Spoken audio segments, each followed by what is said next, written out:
We've got just what you need right here at Femi Wash Media. Call it the Midas Touch, and you wouldn't be wrong.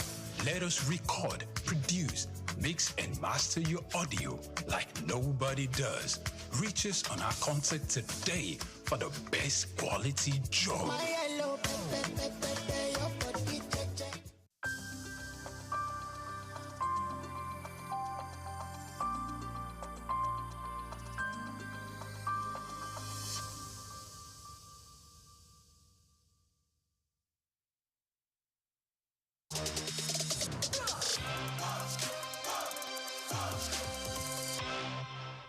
I was born on the 16th day of October, 63 years ago.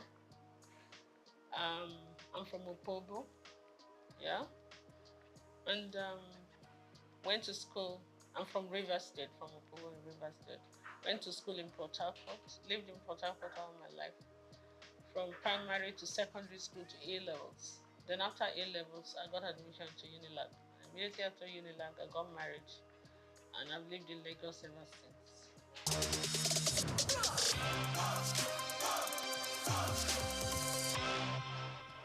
Well, it was fun for us because me and my husband were very young. My husband was 25, I was 21 and all that. But we learned on the job.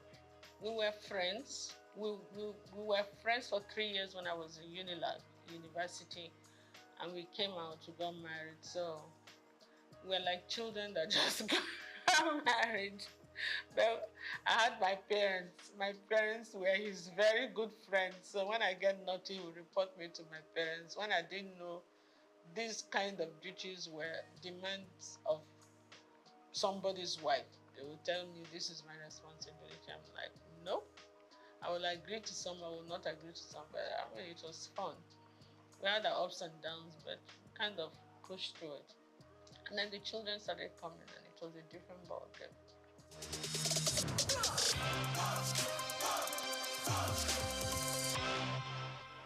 You know, when you come from that kind of family, it's like part of your system. You don't really regard it as anything anymore. But sometimes I get the shock of my life because there was a time my in-laws came to Opobo for one ceremony, and I saw the king. And he gave me a hug and he gave me a pick. And they were like, whoa, the other Benin won't even shake your hand, you know, as a woman. I'm like, okay. I mean, it's the same family, you understand? So we're used to that. I think we take it for granted. But maybe some other people say, you must call me a princess, you must call me that. I'm not into all those kind of things. I'm not at all, I've never been. So I can't start tomorrow. But yeah, great King Jaja of Opobo, my great-great-grandfather. And my children, when they studied it in school, they went to Corona school. And so they came, Mom, we're telling our teacher and our classmates that this King Jaja of Opobo, they taught them about King Jaja of Opobo in school. And they said, that's my mommy's great-grandfather. Like, whoa, no, it was like a big deal to them, for us.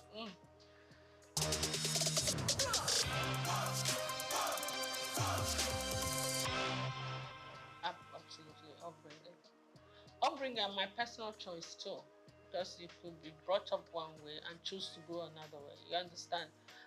One of my philosophies in life is like this: you're not the tallest in the world, you're not the shortest, you're not the prettiest, you're not the ugliest, you're not the richest, you're not the poorest. Oh, of course, get with it.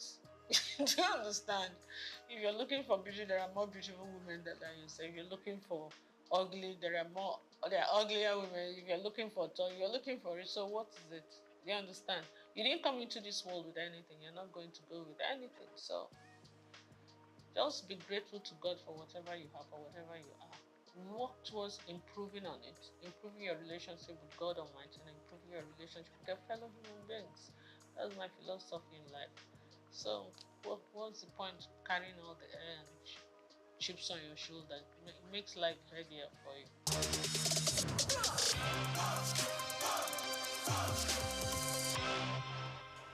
Journey 7 is my favorite number.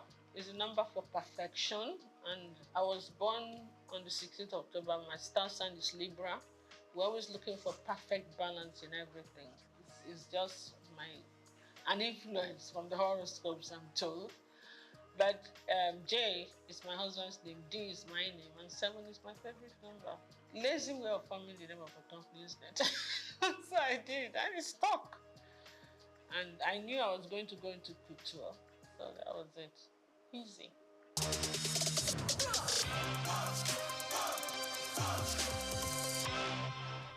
I was a victim of circumstance. I keep saying it. I didn't really come into business to be a fashion designer, to go into fashion, and creativity has always been something that's innate. Okay, even before I started making clothes or doing this, I used to always give designers the styles that I wanted them to make for me. I didn't have tailors, but when I finished my NYSC at Nigerian Television Authority in Victoria Island, I decided I wasn't going to work there. I wanted to work in a more organized setup. You understand? Because of management traineeship, because I never worked all my life. My parents were too very protective. I'm the last girl in the family. They were always very protective. So I said I wanted to work so, and I prayed about it. And I got into Unilever. Then it was called Lever Brothers. And for 5 years, but the intensity of work there became a bit much for me because I was a young mother. I had 2 kids then, was going on having the third one. So it became a bit time. Sometimes Unilever was one of the biggest. When the international directors come in, we used to be the ones to host them with all the Unilever affiliates. Linters, the advertising agency used to be here.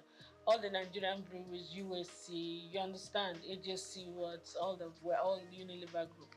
Sometimes I won't get home until 3 a.m. when we are hosting. And with kids in the house, it can be a bit much. So I'm like, I prayed about it and I decided something has to give. It's either your family, your children you will not give them the attention they need then, and they were growing fast, or your job will suffer, and then you will not be happy, whichever way. So I decided, you know what, let my priority be my family, and I decided to go back, and I put in my resignation. That was not what I'm fine. When I did, my chairman refused to accept the resignation, so I had to use another way to encourage him to accept it. So I left Unilever. I said, okay, I wasn't the type of person that was suited for being a housewife. I wanted to do the kind of business I would do, but still have 100% time for the kids. So when the kids say, oh, they're having something in school, I'm there. Okay? I decided I was going to just market corporate gifts. When I was in Unilever, I was the assistant corporate affairs manager in charge of press. So, and being in Unilever at the corporate affairs level, I already knew a lot of companies. So I used that opportunity to get back to those companies and introduce my new business. And in the first year, I actually made more money than my 5 year stint in Unilever. So that was enough encouragement.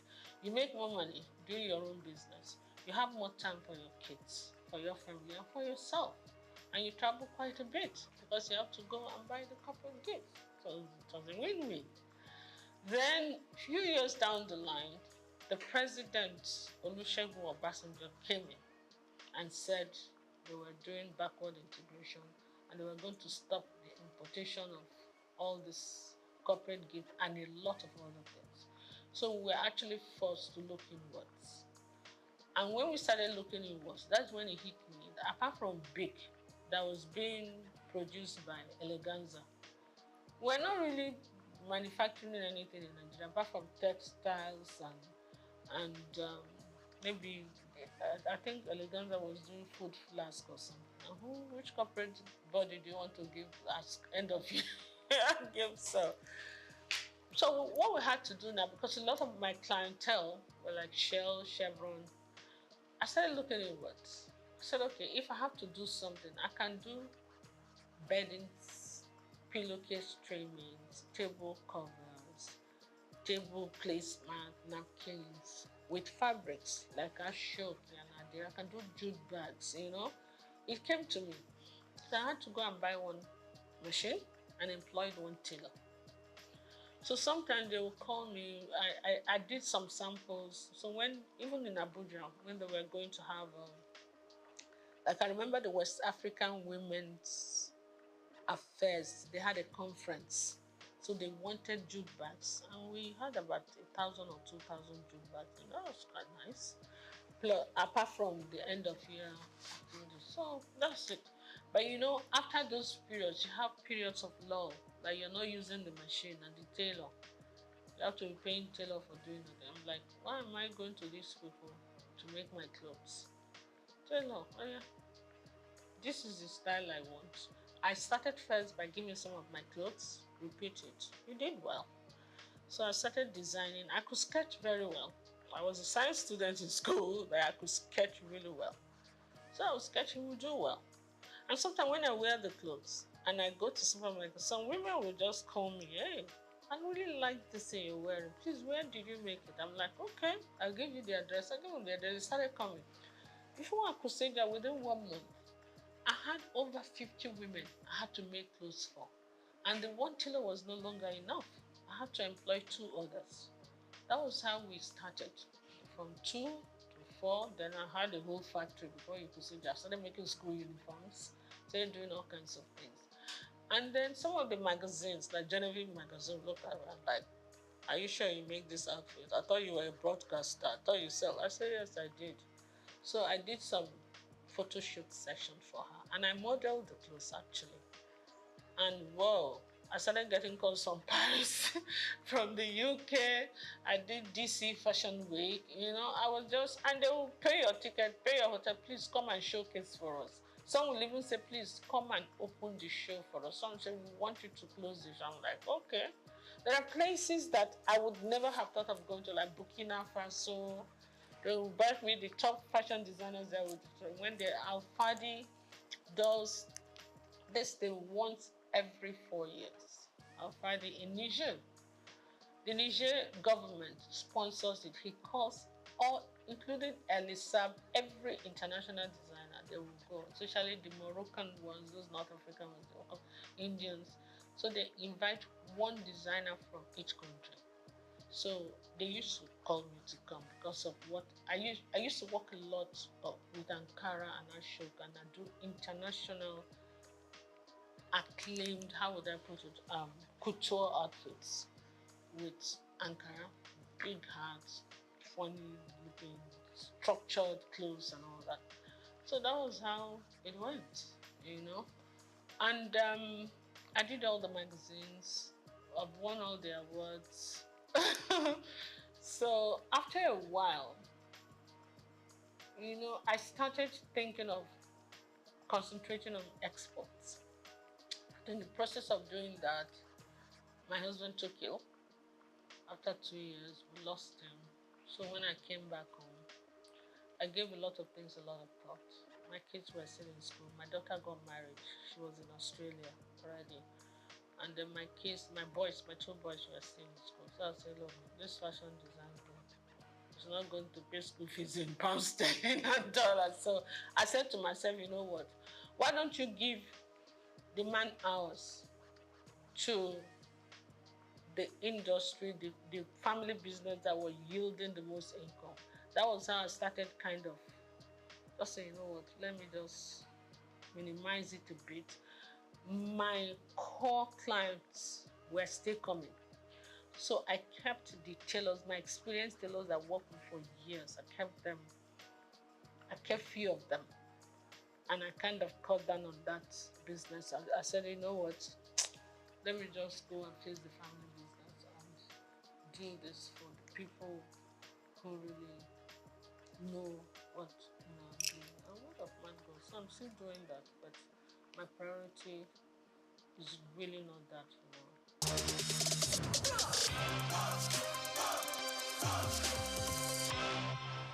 When you look at me the first time you see me, you see a fragile woman that don't like to sweat, that is spoiled, that like to be kept. I'm like, what? Absolutely not. My husband didn't want me to do anything. He just felt he wanted to spoil me. I said, that's not how to love me at all. Please. It's either you kind of understand the person I am. I'm a very creative mind. this mind has to keep working, or I'll make life miserable for you, you know.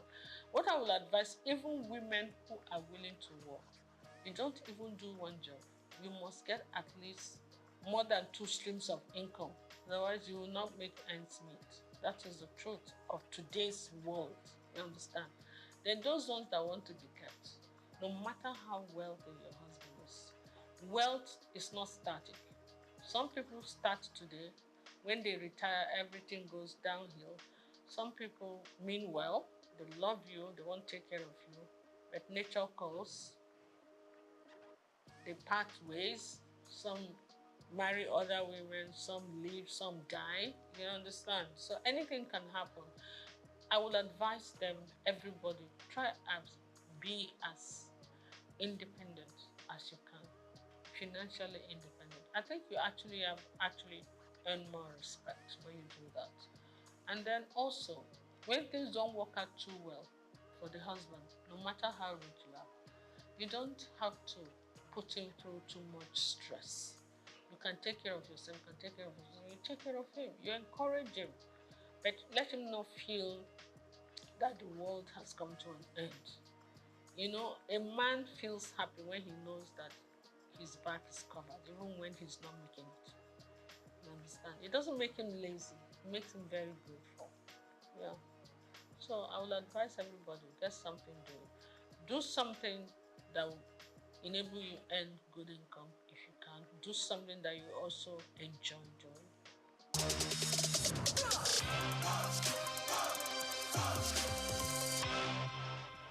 I've always believed in garbage in, garbage out. Yeah? Garbage in is the stress abound. You cannot control that. But you can control your attitude towards stress. Stress is the #1 killer and ages of everything in this world. It's your attitude to stress that you have to manage, and that depends on you. What you put in your mouth also depends on you. Your mind, your heart, your spirit, your soul. You have to be loving. You have to be forgiving. You understand? All that depends on you. So it's actually you that decides whether you're going to age gracefully or you're not. Forget about the genes first. It's true. You understand? Some people are so malicious. When you offend them once, oh my goodness, they will carry it in their chest, and the chest will be expanding, and they won't sleep well, and they begin to have problems. Meanwhile, the person you're angry with does not even know you exist. It's crazy. So for me, it's just be free and take life easy. Take it as it comes, and always be grateful to God.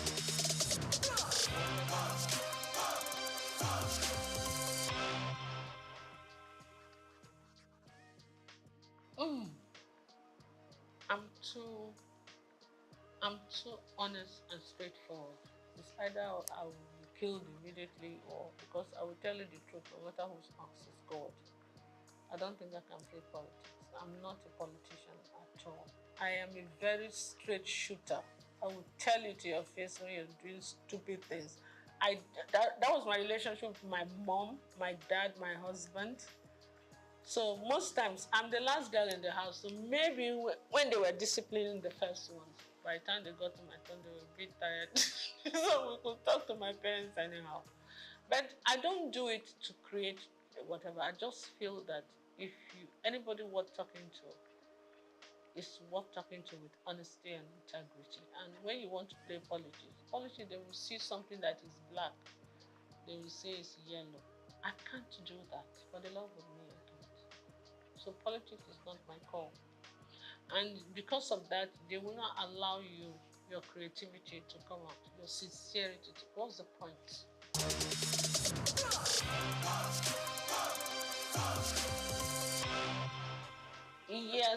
Yes. I'm actually planning some kind of.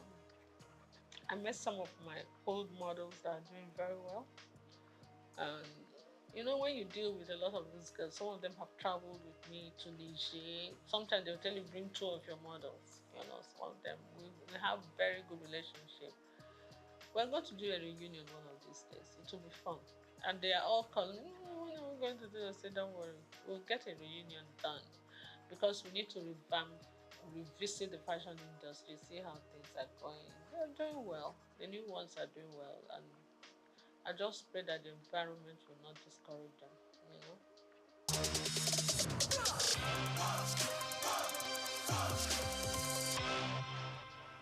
It's not just Nigeria, it's the world. Whatever is happening in Nigeria is what the truth is. A crate of egg in Nigeria is still cheaper than a crate of egg in the US and in the UK, even with the exchange rate. So it's not just Nigeria, the world is experiencing some kind of. The way I see it is like the pangs of birth before the child finally comes. You know, that intense labor. And then when the child is born, everything is calm and beautiful, everybody's happy. I think we are just towards the end of the labor pain. It's going to get better, but we're going to pass through a lot of that before it gets better. And when it finally gets better, we'll all be smiling. But right now, the whole world, not just Nigeria, is crazy. If you look at international, listen to international news, it's actually crazier than here. I just pray. Yes, I live opposite. I won't even say it. On the street, one of the big men that live on that street, his birthday was yesterday, and the whole street was filled with beggars, hungry people. It was really crazy. I felt so bad. We were pushing each other, killing each other, fighting just to get a plate of jollof rice. It was very sad. It didn't used to be that bad. There were a few people who come hang around, but the whole street, I couldn't move anywhere yesterday because of it. But I hope it gets better soon, so that the best in all of us can come out. Because hunger and poverty can actually bring out the worst in people.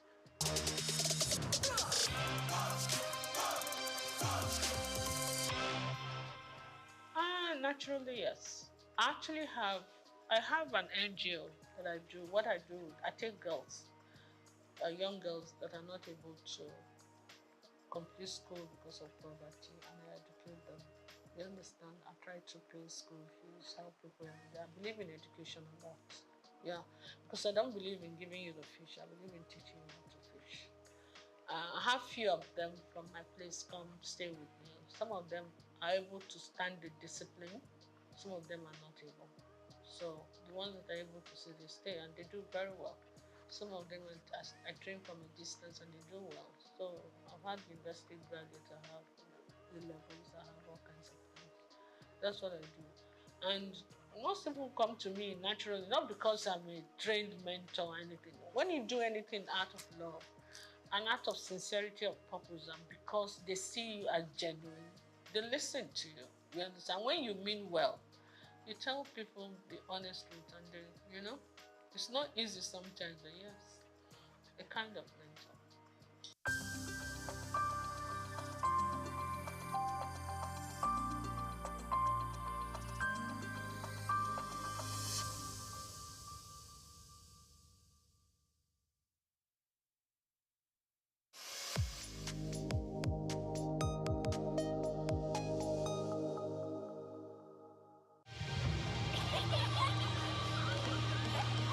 What keeps the heartbeat of a community alive?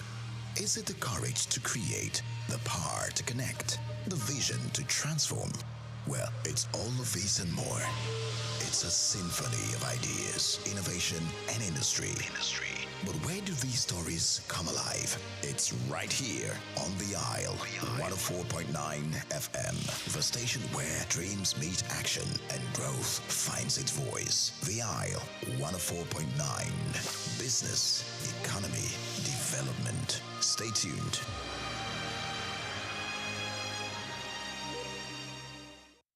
Cocoa has more than tripled in costs over the past year and is up 129% this year. The rise in cocoa prices is likely due to a global cocoa shortage. Climate change-induced drought has ravaged crops in West Africa, which contributes around 80% of the world's cocoa output. According to the International Cocoa Association, global cocoa supply will decline by almost 11% over the 2023-24 season. The world produces nearly 6 million tons of cocoa beans each year, and consumers may begin to feel the impact of this shortage by the end of this year or early next year. Nigeria's cocoa earnings in the first quarter of this year surged by 279%, driven by sharp increase in its prices in the international market. Data from the National Bureau of Statistics (NBC) indicates that in the first 3 months of the year, the value of cocoa exports totaled 408.66 billion naira. This represents an increase of 279% from the 179.5 billion naira recorded in the first 3 months of 2023. When compared to the preceding quarter, total cocoa exports increased by 138% from 117.29 billion naira recorded in the preceding quarter. Despite the significant depreciation of the naira in the first quarter of the year, the dollar value of cocoa exports saw a significant increase both year-on-year and quarter-on-quarter. There was a 63.3% increase in the dollar value of Nigeria's exports between the fourth quarter of 2023 and the first quarter of 2024. Using the closing rate of the dollar to the naira at the end of December 2023, cocoa exports for the period stood at $188.83 million. This increased to $312.19 million at the end of the first quarter of 2024, using the exchange rates at the end of March. Year on year, the dollar value of exports in the first quarter of 2023 stood at $223 million. Bayo Olaoye, Souq News.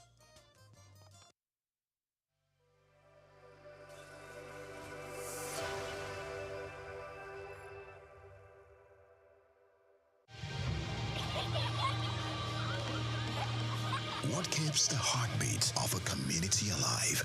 Is it the courage to create, the power to connect, the vision to transform? Well, it's all of this and more. It's a symphony of ideas, innovation, and industry. But where do these stories come alive? It's right here on The Isle, 104.9 FM.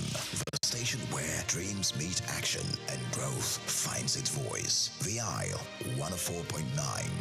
Business, economy, development. Stay tuned.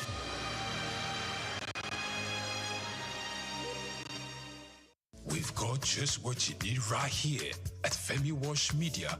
Call it the Midas Touch, and you wouldn't be wrong. Let us record, produce, mix, and master your audio like nobody does. Reach us on our contact today for the best quality job.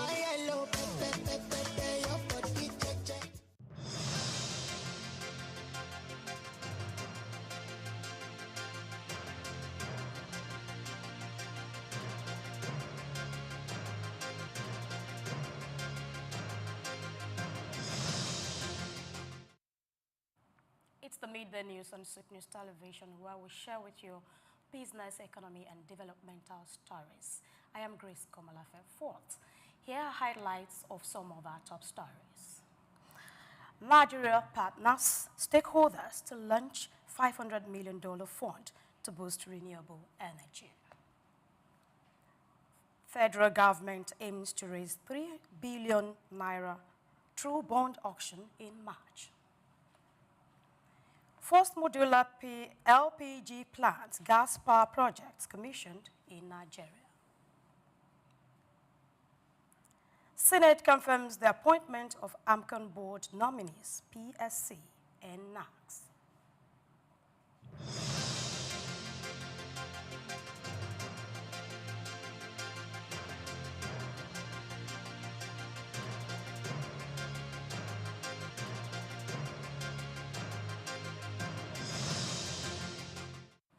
Thank you for joining us. Now on the news in full. The Nigeria Sovereign Investment Authority, Sustainable Energy for All International Solar Alliance, and Africa 50 have partnered to launch a $500 million distributed renewable energy Nigeria fund.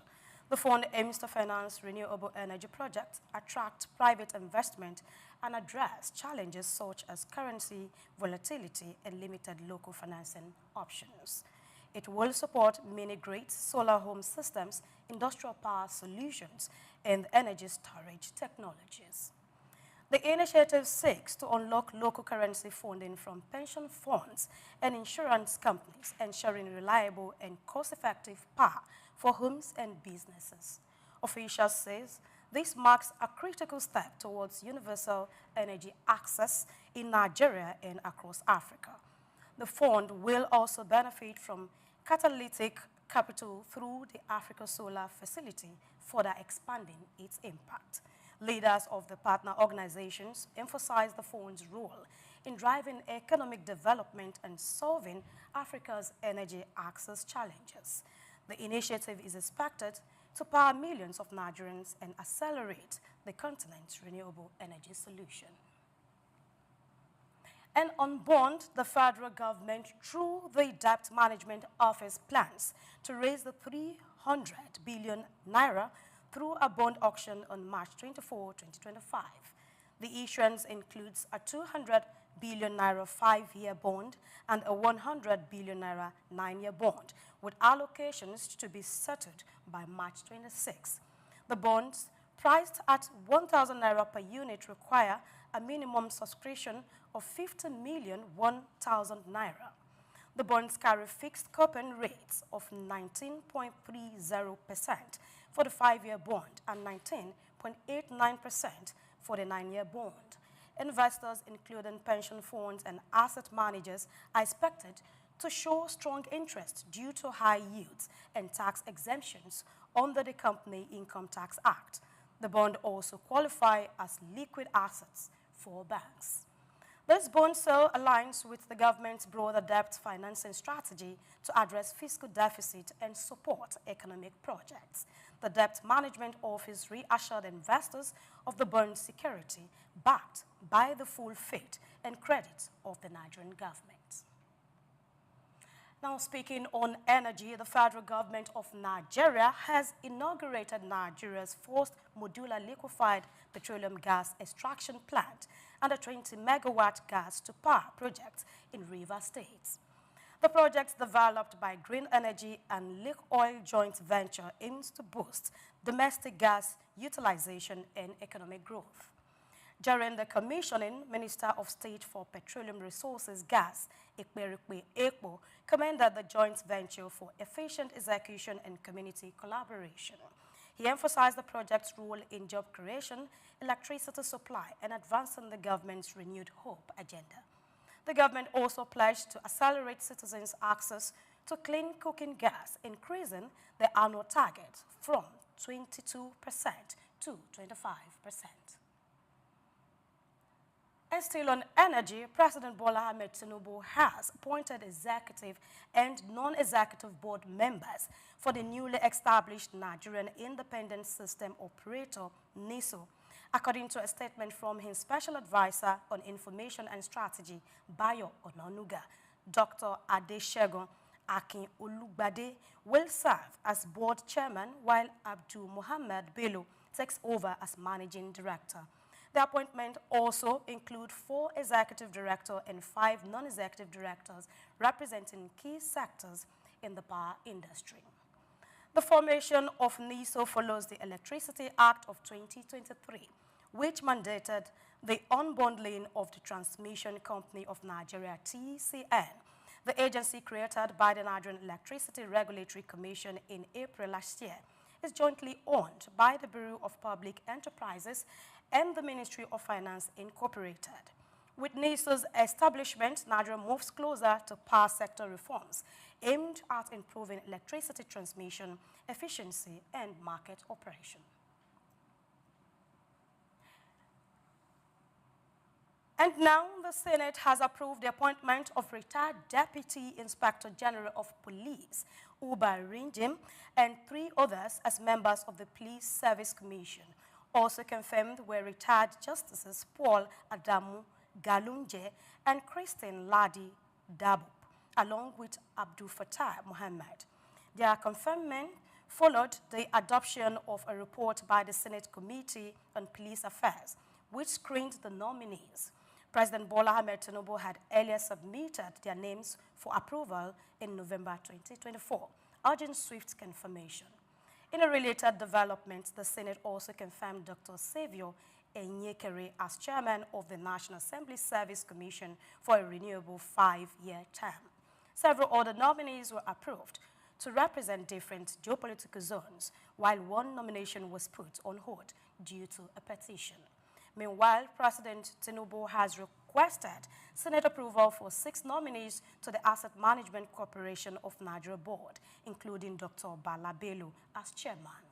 The confirmations are part of ongoing efforts to strengthen key institutions in governance, law enforcement, and financial management.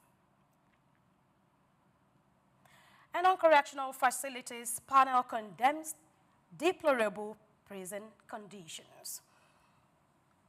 We take a break and return to more stories after now. Please stay with us.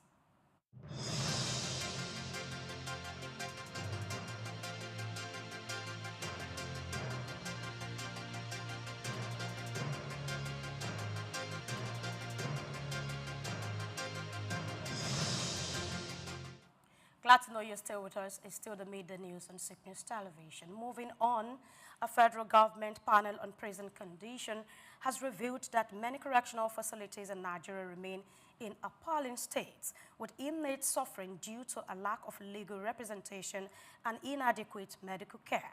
Headed by former Ekiti State Attorney General Olawale Fakbonda-San, the panel found that overcrowding and resource shortages have worsened conditions.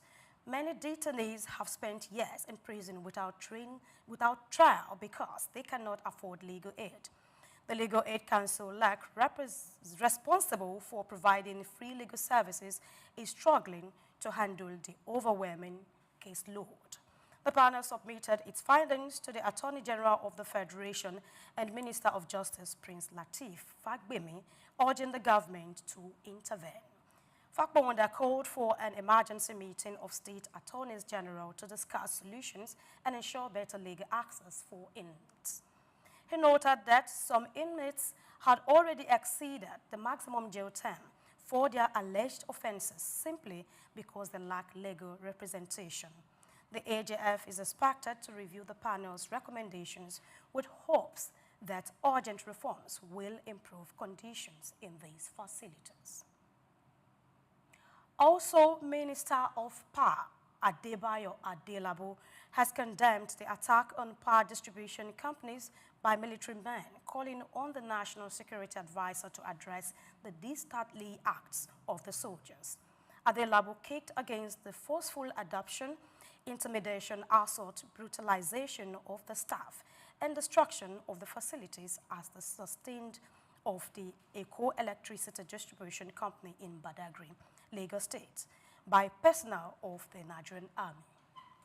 In a statement released to this effect, the minister described the vandalism, destruction, and forceful adoption of staff as not only unacceptable, but also a direct threat to the stability of Nigeria's power supply and the economic well-being of the country. He called on the National Security Advisor, Malam Nuhu Ribadu, to intervene by calling security operatives to order, adding that there are ways such issues could be handled without resorting to violence, especially in a democratic setting. A similar attack had happened on March 6 at the headquarters of Ikeja Electricity Distribution Company. Into the forex market, the Central Bank of Nigeria, CBN, has revealed that the Naira appreciated by 0.16% to 1,530.52 per dollar from 1,532.93 Naira per dollar in the previous trading session on the Nigerian foreign exchange market. At the parallel markets, Cardinal Stone research showed that the Naira remained unchanged at 1,585 per dollar, widening the spread for speculative traders. Analysts have reported that the gap between official and parallel market rates has narrowed to about 3.0% from 3.40% at the beginning of the week. While the Naira slightly depreciated, market analysts are of the opinion that the market is stabilizing due to structural reforms and increased forex inflow. Moving ahead, Nigeria Exchange extends its losing streak yesterday, shedding 289 billion naira in market value as bearish sentiments persisted for the third consecutive trading session. Benchmark all-share index dropped by 0.44% to close at 104,915.13 points, causing a reduction in total market capitalization to 65.8 trillion naira. Despite the negative sentiment, investor participation increased with 1.37 billion shares traded in 12,012 deals, amounting to turnover of 12.37 billion naira. This represented a 290% increase in trading volume, a 51% rise in turnover, and a 7% uptick in the number of deals compared to the previous trading day. Julius Berger, Nigeria, led the gainers chart, appreciating by 8.47% to closing at 137 naira per share, while livestock feeds topped the losers chart, shedding 10% to close at 8.46 naira per share. As part of measures to improve safety and drivers' welfare, the Maritime Workers Union of Nigeria has signed a memorandum of understanding with the Joint National Transport Safety Committee of Nigeria. The agreement prioritizes the well-being of passengers and communities while also ensuring environmental responsibility and carbon footprint reduction. In a statement, President General of the Union, Adewale Adeyanju, stressed that the move would further ensure standardization, compliance in haulage transport operations in Nigeria, describing the MOU as a crucial step in addressing the menace of unregulated and unsafe truck operations on the country's road. Adeyanju pledged the support of the union to better implement the recent agreement compared with previous agreements, saying the safety and security of lives and vehicles are of paramount importance. You are still watching the Midday News on Souq News Television. Port tariff hike triggers fears of cargo traffic laws. We'll bring you more after this break. Please stay with us.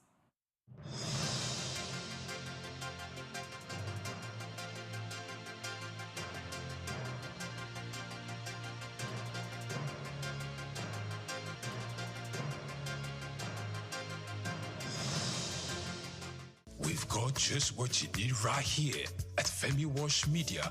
Call it the Midas Touch, and you wouldn't be wrong.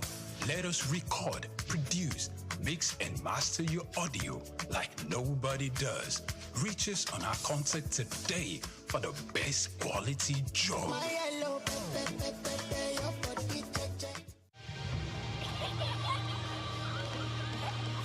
What keeps the heartbeat of a community alive? Is it the courage to create, the power to connect, the vision to transform? Well, it's all of this and more. It's a symphony of ideas, innovation, and industry. But where do these stories come alive? It's right here on The Isle, 104.9 FM, the station where dreams meet action and growth finds its voice. The Isle, 104.9. Business, economy, development. Stay tuned.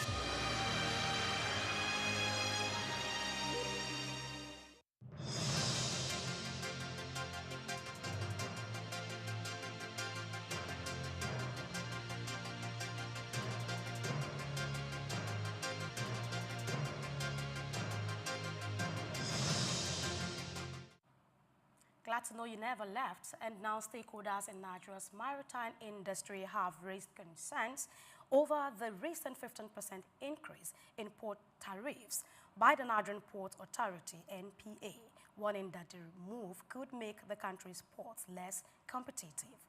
The tariff adjustment, which took effect on March 1, is the first in 32 years, while the NPA argues that the hike is necessary for modernizing port infrastructure. Industry players claim it could push cargo traffic to neighboring countries with lower charges. President of the Shipping Agencies Clearing and Forwarding Employers Association, Boma Alabi, criticized the increase, citing its impact on shipping costs. She noted that charges for a 40-foot container have jumped from 100,000 naira to 290,000 naira, while a 20-foot container now costs 145,000 naira, up from 55,000 naira. Operators warn that the high cost could further divert cargo to ports in countries like Togo and Benin, where tariffs are significantly lower. The NPA, however, maintains that the hike is long overdue, as revenues generated will be used to upgrade port facilities and improve efficiency. Away from that, the Petroleum Technology Association of Nigeria says the sales of ExxonMobil to Oando Energy PLC, Shell Petroleum Development Company, to Renaissance African Energy is expected to boost local content development in Nigeria's oil and gas sector. Speaking at a press conference in Abuja ahead of the Nigerian Oil and Gas Industry Opportunity Fair 2025, the association's chairman, Wole Ogunsoya, stated that these acquisitions would ensure that a significant share of oil revenue remains within Nigeria, reducing capital flights. He explained that the 40 to 45% of profits previously repatriated by ExxonMobil and SPDC will now be retained by indigenous companies, aligning with the Nigerian Content Development Monitoring Board's objectives. Meanwhile, the Nigerian Content Development and Monitoring Board has announced that local content in the petroleum industry has reached 56%. Executive Secretary Felix Ogbe, while he made this known, also revealed plans for the 5th edition of the Nigerian Oil and Gas Opportunity Fair, NOGOF 2025, emphasizing the board's commitment to attracting more local investments into Nigeria's oil and gas sector. He noted that the ongoing presidential directives are expected to unlock additional opportunities in the industry. Ogbe further stated that a review is on the way to assess Nigeria's current capacity in local content production. He highlighted that at the 2023 Oil and Gas Fair, over 100 investment opportunities were present by companies, with projects such as the Ubeta and Bonga North deep water development successfully executed. The 5th edition of the NOGOF, scheduled for May 21 and 22, 2025 in Bayelsa State, will serve as a key platform for stakeholders to explore investment prospects and strengthen indigenous participation. Ogbe also revealed that the event aligns with President Bola Ahmed Tinubu's vision for economic growth and self-reliance, with plans to invite Ghana, Uganda, and other African nations to foster regional business collaboration. And wrapping up with sports, Afrobeat star Wizkid applauds Super Eagles ahead of Rwanda qualifier.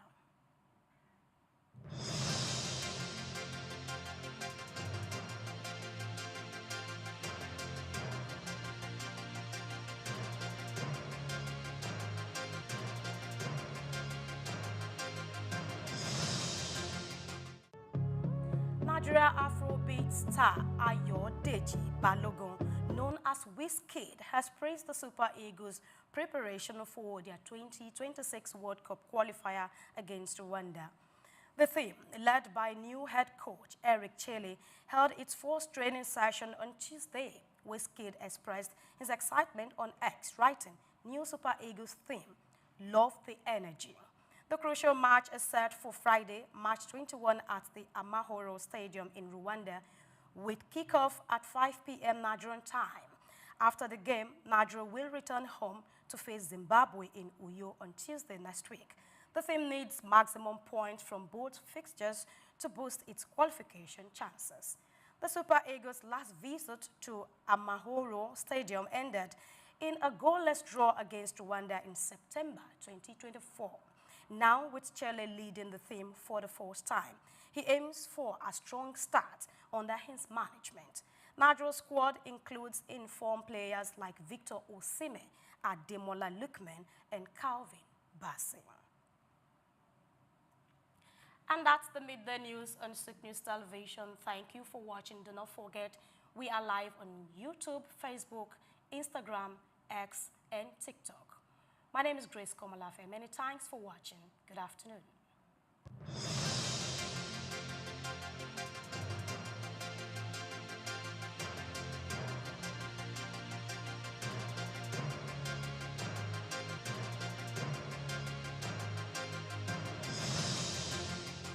At the Africa Development Studies Center, ADSC, we are committed to driving sustainable growth and development across Africa through innovative training and research. Our mission: empowering leaders, policymakers, and professionals with the tools they need to create lasting change. With customized training, dynamic research programs, and study exchanges on leadership, management, and other critical development topics, ADSC offers a platform for exchanging cutting-edge ideas and global best practices. We provide comprehensive services in research and consultancy, capacity building and training, education programs, publishing, and knowledge sharing. Our esteemed faculty, composed of seasoned experts and researchers, ensures a learning experience that is insightful and practical. We specialize in policy development, implementation strategies, monitoring, and evaluation. At ADSC, learning is engaging and enjoyable. Our unique methodology includes talks, interactive exercises, games, video screenings, and lively seminar discussions, all in a comfortable and friendly environment. Ready to make an impact? For more information, email us at info@adstudycenter.com or call +234 912 439 2362. Visit us today at www.adstudycenter.com to explore our programs and upcoming events. Africa Development Studies Center, rethinking development for Africa.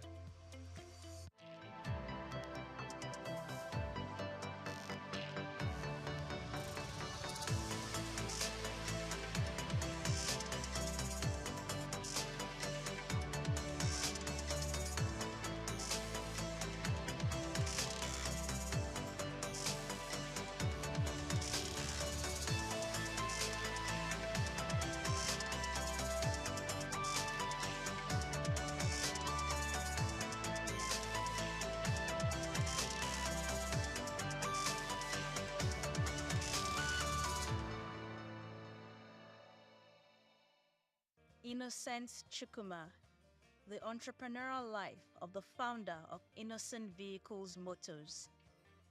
In the heart of Africa's most populous nation, Nigeria, lies a testament to human ingenuity and entrepreneurial spirit, Innocent Vehicle Manufacturing, founded by Chief Innocent Ifediaso Chukwuma Nwachukwu. Innocent has become a symbol of African automotive excellence. Chief Chukwuma, a self-made billionaire, is not your typical car manufacturer. His journey is a story of resilience, determination, and a burning desire to change the status quo.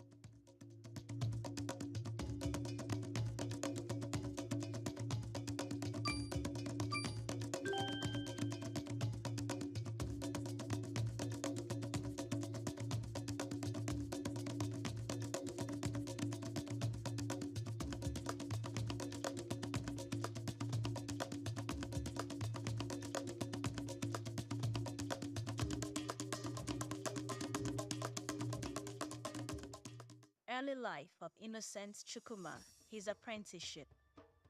Innocent Chukwuma was born on 1st October 1961 into a humble family in Uru-Umdim, Inewi, Anambra State.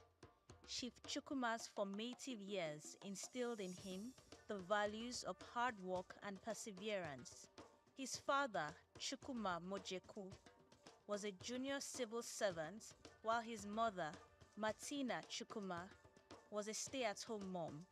He is the last of 6 children, 4 boys and 2 girls. He had his primary and secondary education in his hometown.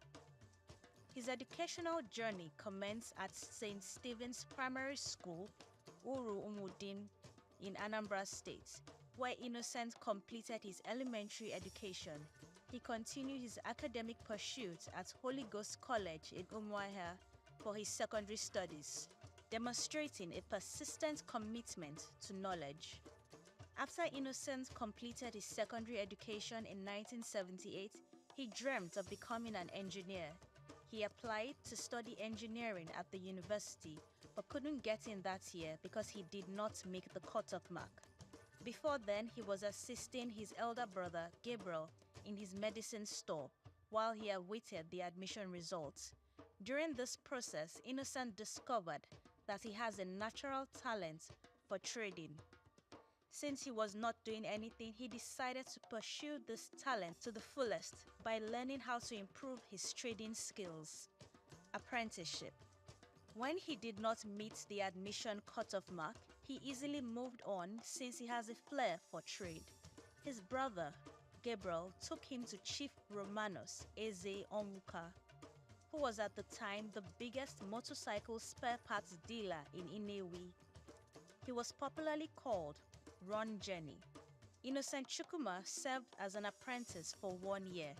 Working with Chief Romanus Eze Onwuka enabled young Innocent to nurture his business acumen and technical knowledge. Entrepreneurial journey. Within a year of his apprenticeship, he mastered the art of buying and selling of motorcycle parts and later returned to his brother Gabriel. At this time, his brother has registered Gabros International to trade in motorcycle parts and gave Innocent the sum of 3,000 naira to start the business. With a free hand to run the new venture, Innocent rented a shop and bought the first goods. A year later, Innocent and his brother took stock of both the medicine store and the motorcycle parts business.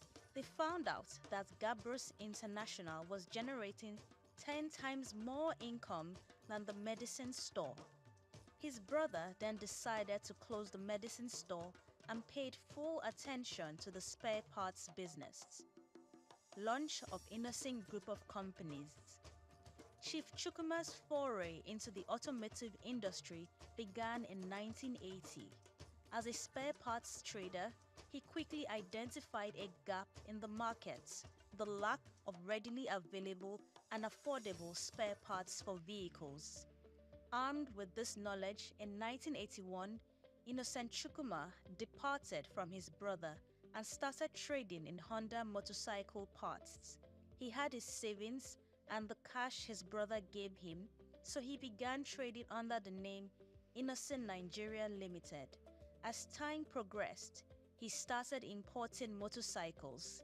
He realized that people were buying second-hand motorcycles because the new motorcycles were expensive because they were imported and assembled into a 40-feet container which could only take 40 motorcycles at a time, and this also increased the cost of the motorcycle. Innocent Chukwuma sought out ways to cut down the cost of imported new motorcycles so Nigerians can afford new motorcycles. This he did by importing the motorcycles disassembled so more motorcycles can fit into the 40-feet container and getting them assembled here in Nigeria. With this new idea, he was able to import 200 units of motorcycles in the same 40-feet container and reassemble them upon their arrival in Nigeria. This gave him the edge to sell cheaper than his competitors at the rate of 60,000 naira to 80,000 naira instead of 150,000 naira.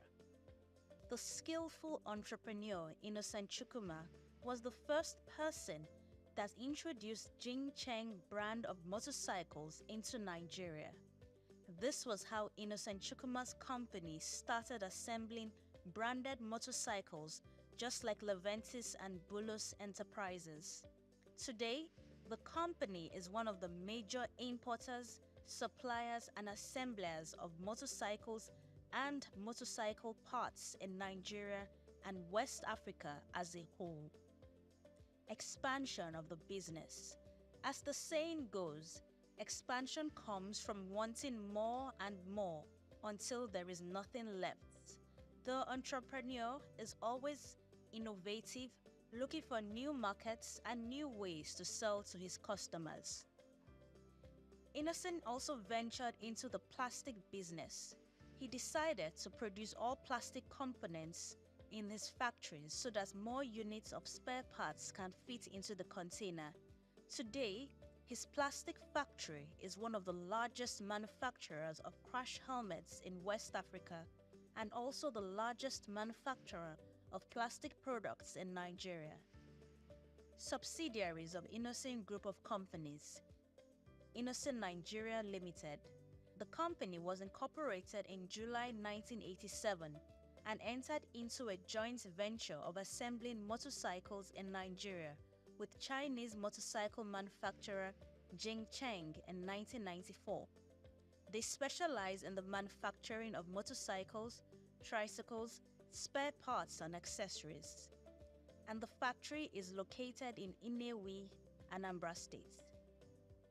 Innocent Technical and Industrial Company Limited. The company commenced operations in October 2002 with its head office at Plot WL Industrial Layout, Emene, Enugu State. They produce high-quality household and industrial plastics, health and safety accessories, storage container, fixture and fittings, electrical components, and accessories.